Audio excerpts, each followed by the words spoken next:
पदावर येण्यापूर्वी स्वार्थासाठी अशा यात्रा आयोजित करतात, पदावर आल्यावर यात्रा बंद करतात. सुजय विखे पाटील यांनी खासदार निलेश लंके यांना मारला अप्रत्यक्षपणे टोला. माता भगिनींसाठी मोफत मोहटा देवी दर्शनाला टीव्ही सेंटरवरून प्रारंभ. विघ्नहर्ता प्रतिष्ठानचे योगेश सोनवणे व त्यांच्या मित्रमंडळींनी कुठल्याही पद नसताना आपल्या शब्दावर ठाम राहून राजकीय स्पर्धा न ठेवता 11व्या वर्षी मोहटा देवीचं दर्शन नवरात्रात माता भगिनींना घडावं यासाठी त्यांना घेऊन जात आहेत. त्यांचं हे आयोजन अभूतपूर्व आहे. अनेक लोक आहेत जे पदावर येण्यापूर्वी स्वार्थासाठी अशा यात्रा आयोजित करतात, पदावर आल्यावर मात्र या यात्रा बंद करतात. पण माझा हा सर्वसामान्य कार्यकर्ता अशा यात्रा थांबवत नाही, याबद्दल मला सार्थ अभिमान आहे. त्याला व त्याच्या मंडळाला मी धन्यवाद देतो, असं कौतुक खासदार सुजयदादा विखे यांनी केलं व अप्रत्यक्षरित्या मोहटादेवी मोफत दर्शन यात्रा बंद केल्याबद्दल खासदार निलेश लंके यांना टोलाही मारला.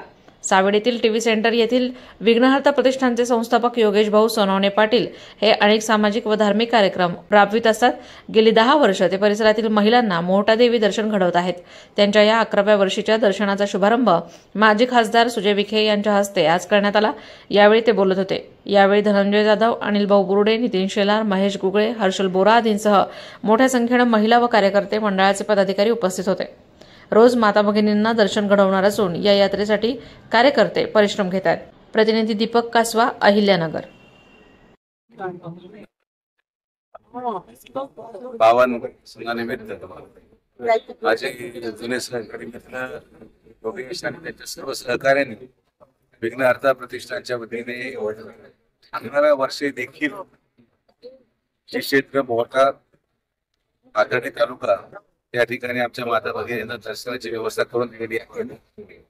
मार्ग करत असताना राजकीय स्वार्थ न ठेवता आज कुठलंही पद नसताना त्यांनी आपल्या शब्दावर कायम राहून आपल्या माता भगिनींना एक अभूतपूर्व असं आयोजन करत दर्शन करून नाश्त्याची सोय आणि अशा अनेक उपयोजना प्रतिष्ठित केलेल्या आहेत. अनेक लोक असे आहेत की जे पदाला येण्यापूर्वी स्वार्थासाठी अशा प्रकारच्या यात्रा पदावर आल्यानंतर त्या यात्रा बंद करण्यात आल्या. पण हा एक सर्वसामान्य कार्यकर्ता आहे जो पदावर नसताना देखील अशी यात्रा थांबवत नाही, याचा मला सार्थ अभिमान आहे. मी आमच्या विखे पाटील परिवाराच्या वतीने विघ्नहर्ता प्रतिष्ठानच्या सर्व आयोजकांना या यात्रेसाठी नवरात्री दसऱ्याच्या शुभेच्छा देतो. धन्यवाद. जय श्रीराम.